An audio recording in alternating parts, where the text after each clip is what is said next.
Maksudnya la sholata illallah, la yazkurullah illallah, la ma'bud illallah. Tidak ada yang sholat, tidak ada yang ingat, tidak ada yang menyembah, melainkan hanya Allah semata-mata. Disitulah letaknya Allah itu, wujudnya qiyamuhu binafsihi. Nah, pada makom itu Bapak Ibu, la sautan wala harfun itu. Tidak ada lagi suara, tidak ada lagi kata di situ. Itulah sempurnanya syahadat Bapak Ibu itu. Ya.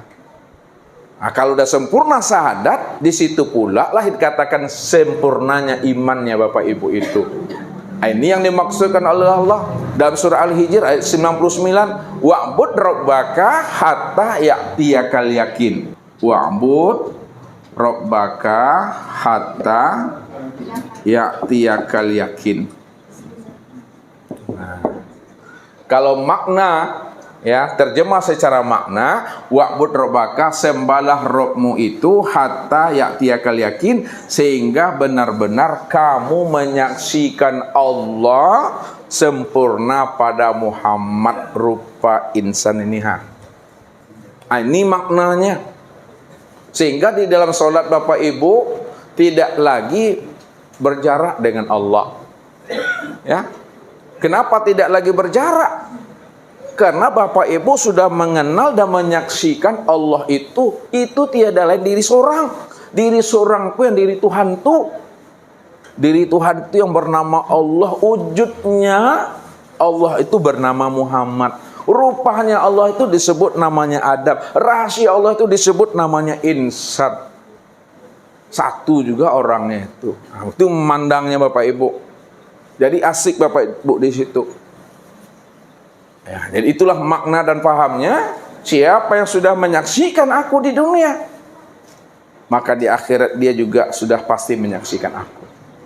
Siapa yang telah menyaksikan aku di waktu hidupnya, maka di waktu matinya pun dia telah menyaksikan aku, kata Allah. Sama enggak Tuhan yang Bapak lihat, yang Ibu lihat di dunia nanti di waktu hidup, setelah kita mati nanti di akhirat atau di alam barzakh? Sama enggak? Sama atau beda? Sama. Nah, memandang samanya, melihatnya kemana? Pada diri sendiri. Diri sendiri itu diri siapa? Dirinya Allah tuh. Itu duduk pahamnya Bapak Ibu. Nah, makanya iman itu tidak bisa kata si A, kata si B, kata si Anu, kata si Ana. Ya? Iman itu pada diri sendiri. Ya. Di dalam ini duduknya. Itu dikatakan iman. Betul-betul menyaksikan pada diri sendiri itu. Berpeganglah Bapak Ibu itu sampai habisnya usia umur. Ya, jangan bergeser lagi di situ. Ya, walaupun Bapak Ibu alun pulang, itu Bapak Ibu alun pulang, namun hakikatnya Bapak Ibu adalah kembali itu. Saya ngerti itu Pak Haji itu. Pak Haji itu walaupun lalu mati Pak Haji, tapi diri beliau lah kembali. Tubuhnya alun pulang lah dong. Tuh dia sadar. Tubuh masih di bumi ko baru, tapi batin Allah kembali. Allah mengenal, Allah menyaksikan sesadar-sadarnya bahwa Allah itu nih sempurna zahir dan batin itu pada dirinya itu. Itu yang saya maksud. Ya, Bapak Ibu sebenarnya Allah kembali, tapi tubuhnya belum pulang nih dok. Itu maknanya pulang dan kembali. Lah bisa tuh Bapak Ibu dipanggil almarhum dan almarhumah.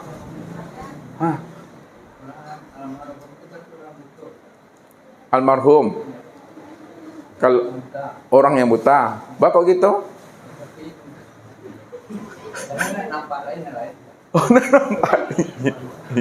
Ya, maksudnya benar, cuma kata-katanya salah. Jadi selalu menggelincirkan tuh. Jangan didengar tuh. Jangan didengar tuh. Ya, bawa lalu salah.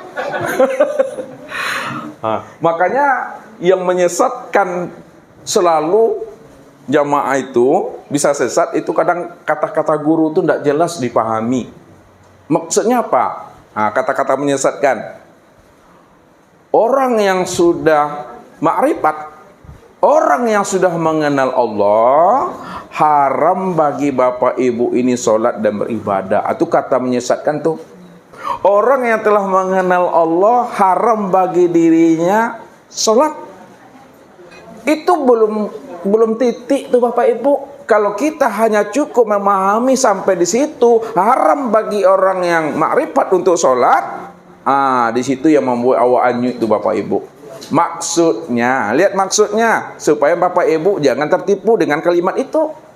Maksudnya orang yang sudah makrifat haram bagi dirinya sholat. Maksudnya itu bukan berarti bapak ibu tidak sholat. Nah, itu maksudnya. Bapak ibu tetap sholat, tetap beribadah. Namun yang sholat dan beribadah itu bukanlah diri bapak ibu. Kalaulah diri bapak ibu yang merasa diri bapak ibu yang sholat, disitulah letaknya haram bagi diri bapak ibu itu sholat. Inilah makna yang disampaikan Allah. Fawailul lil musallin. Nerakawilah bagi orang yang merasa dirinya yang sholat. Nah, jadi tetap kita sholat, tetap kita beribadah. Namun sholat dan beribadah itu bukanlah nyatanya keakuan diri kita, akan tetapi nyatanya keakuan diri Allah. Itu maksudnya bapak ibu. Jadi kalau nggak disampaikan paham itu sampai kepada titiknya, itu yang membuat kita itu tergelincir, ya kan? Kenapa? Karena tidak semua orang bisa memahaminya. Ya. Sedangkan letarang menyampaikannya tidak juga ngerti, boleh mencari surah. Itu yang dolun, dua dolun. Sesat lagi menyesatkan itu. Ya, yang lajale barangku ragu juga baru. Boleh barang yang disembunyikan. Tambah sesek ke bapak ibu. Bahasanya kan mencari setitiaknya. Yang main titiak tuh. Pokoknya titiak lah. Awak ingin mencari titik atau ingin mencari Tuhan? Ingin mencari Tuhan, bukan mencari titik. Titik itu kias saja tuh bapak ibu. Tuh. Dari titik itulah munculnya segala yang wujud. Siapa yang titik sejati itu aku, kata Allah. Itu disebut namanya wahdatul wujud. Itu yang disebut namanya wahdatul syuhud.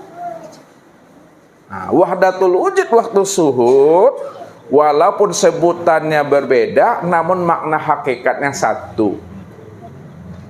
Wahdatul wujud itu satu wujud. Tak boleh dua wujud. Kalau masih ada dua wujud, terpandang wujud yang lain selain dirinya Allah, berarti belum dikatakan wahdatul wujud, belum mengesahkan Allah di situ. Ya. Yang wahdatul wujud itu hanya Allah saja di situ. Coba kita lihat secara ilmunya. Lihat wahdatul wujud min nafsi wahidah itu. Wahdatul wujud satu wujud, atau dalam bahasanya min nafsi wahidah. Min nafsi wahidah artinya diri yang satu. Kalau kita pandang dari sisi syariat, diri yang satu itulah namanya Adam. Itu satu wujud tuh. Ya, min nafsi wahidah, diri yang satu atau satu wujud dalam pandangan syariat, itu yang disebut namanya dengan Adam. Dari Adam itu baru zahilah namanya Hawa. Dari Adam dan Hawa barulah terlahirnya kita. Itu diri yang satu. Jadi seluruh manusia itu asalnya daripada Adam dan Hawa. Hawa itu asalnya daripada Adam. Itu diri yang satu. Pandangan hakikat, wahdatul wujud, satu wujud atau satu diri, itu bukan Adam, itu tiada lain adalah Muhammad. Itu dia. Muhammad itulah asal dari segala yang ada. Muhammad itulah asal dari segala diri. Muhammad itulah asal dari segala yang wujud.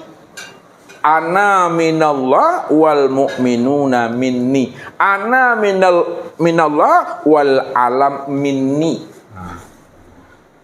Apa kata Nur? Apa kata Muhammad? Aku langsung daripada zat Allah, sedangkan orang mukmin langsung dari diriku. Aku langsung daripada Allah, sedangkan alam daripada diriku. Ini yang dikatakan. Nur Muhammad inilah awal mulanya kejadian.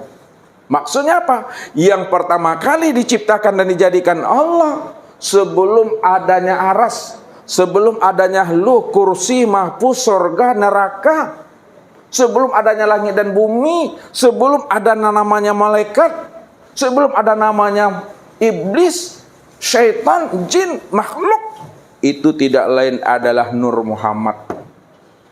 Maka Nur Muhammad inilah asal dari segala-galanya Bapak Ibu. Ini yang diri yang satu. Ini yang wahdatul wujud, diri yang satu. Wujud yang satu. Nah, pandangan secara makrifat. Nah, jangan tertahan di sini. Jangan tertahan pada pandangan kepada Adam. Jangan terhenti pula pandangan kepada Muhammad. Pandang lagi di sebalik Muhammad itu yang dikatakan wahdatul wujud atau min nafsi wahidah itu adalah Allah. Nah, Allah itulah asal dari segala sesuatu. Allah itulah asal dari segala penciptaan dan kejadian. Kalaulah Allah asal penciptaan, Allah asal segala kejadian, Allah asal segala sesuatu, maka Allah itulah yang titik itu yang sebenarnya. Allah itu yang titik yang sebenarnya. Wujud yang satu tuh, yang diri yang satu, itu dia Allah tuh. Nah, cuma menyampaikannya satu titik, mencari titik. Akan berkias bahasanya itu. Kalau nggak dihantarkan, titik itu banyak. Titik yang main dicari titik, yang dicari atau titik apa?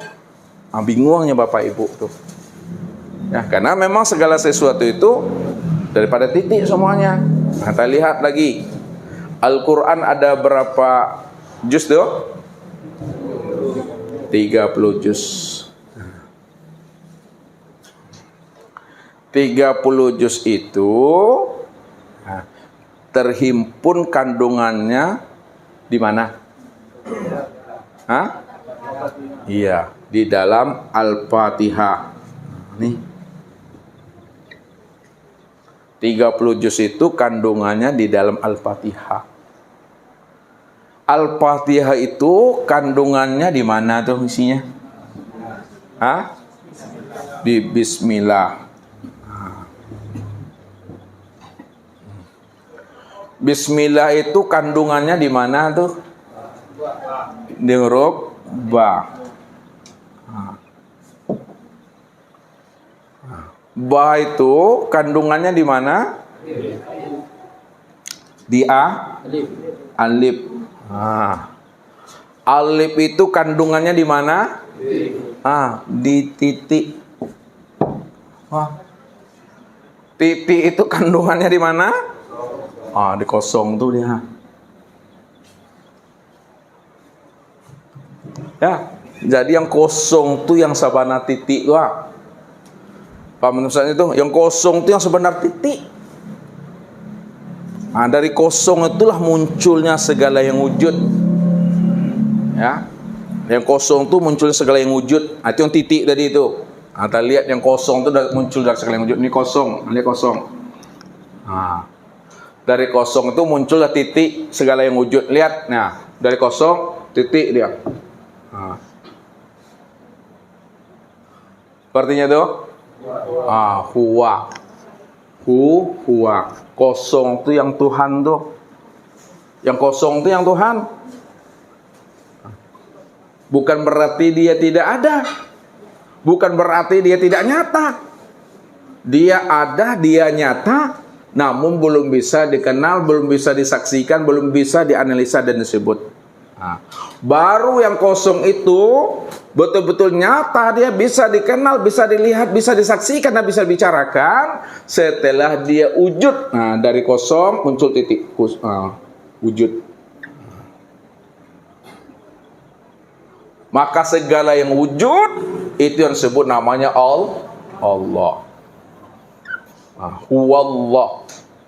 Segala yang wujud itu yang Allah. Kenapa segala yang wujud itu Allah? Karena dia cuma yang ada. Maksudnya karena dia cuma yang ada, maka disebutlah namanya Ahad. Sebut namanya Ahad. Ahad itu artinya Esa, tunggal, tidak ada duanya, ya. Beda dengan wahid. Kalau wahid, Esa satu ada duanya. Tapi kalau Ahad satu tidak ada duanya itu. Kul huwallahu wahid ada? Kul huwallahu wahid? Yang ada apa? Kul huwallahu ahad. Nah, ahad itu apa maknanya? Inilah orang arif bila mengatakan kullu ayatin wa harfin wa nuqtatin minal Qur'an hikmah. Setiap ayat, setiap huruf, setiap titik daripada Al-Qur'an itu ada rahasianya, ada hikmahnya. Ahad itu ada berapa huruf, Ibu-ibu? 3. Apa itu pertama? Alif. Apa lagi? Apa lagi? Ada maknanya. Alif itu, ini bukan ilmu otak-atik ya, bukan ilmu cocok logi, ini ilmu hikmah. Alif itu, itulah maknanya Allah. H itu maknanya Muhammad. Dal itu maknanya adalah Adam. Allah, Muhammad, Adam. Allah itu namaku, Muhammad itu wujudku, Adam itu rupaku. Aku itu Tuhan. Ya, makanya sebelum dia dikenal, sebelum dia bisa disaksikan, siapa nama Allah, Muhammad, dan Adam itu? Namanya adalah Ahmad. Ini dia Ahmad. Itu nama batinnya tuh. Ya. Nama batinnya Ahmad. Tapi setelah bisa dikenal, setelah bisa dilihat dan disaksikan, barulah Muhammad. Ahmad itu berganti nama dengan Muhammad. Jadi Ahmad itu nama batinku, Muhammad itu nama zohirku. Itu maknanya Ahmad. Disempurna tuh Bapak Ibu pada diri Bapak Ibu sendiri. Mungkin itulah Bapak Ibu makna syahadat itu yang sebenarnya.